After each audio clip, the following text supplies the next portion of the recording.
වැඩි වැඩ කළා මම ටෙලි නාට්‍ය බලනවා කියලා හිතාගෙන බප්පි ගානත් බෙදාගෙන ඊයේ රෑ ඇවිල්ලා මම කුටුසෙටියේ ඉඳගත්තා ටෙලි නාට්‍ය බලන්න. හරි ලස්සනයි අප්පා නියමට රූපරාමු දිග හැරෙනවා හරිම ආසයි ලස්සනම කතාවක්. ඉතින් මම දැන් ටෙලි නාට්‍ය බල බත් කනවා. හිත 100% ටෙලි නාට්‍ය දිහා. බත් කැවෙනවා මම දන්නේ මොනවද තියෙන්නේ කියලාත් මට එච්චර ලොකු අවධානයක් නැහැ. ටික වෙලාවක් බත් කකා ඉන්නකොට චරස් ගාලා මොකක්ද හැපුණා. ඔය ඉතින් පරිප්පු වල කුරුදු පොතුත් තියෙනවනේ. මං හිතුවා ඉතින් කුරුදු පොත්තක් වෙන්නේ නැති කියලා මට ගානක් නැහැ මං එකක් කෑවා. එහෙම ටෙලි නාට්‍ය බල ඉන්නවා.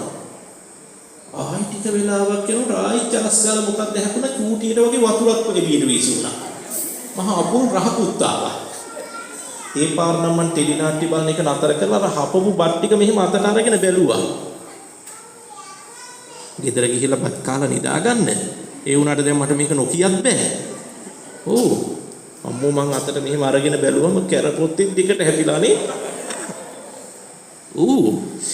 මට ටෙලි නාට්‍ය නෙමෙයි බත් පිකානත් පිසි කරලා දාලා මං ගිහිල්ලා නිදාගත්තා. වමනෙට දෙනවා.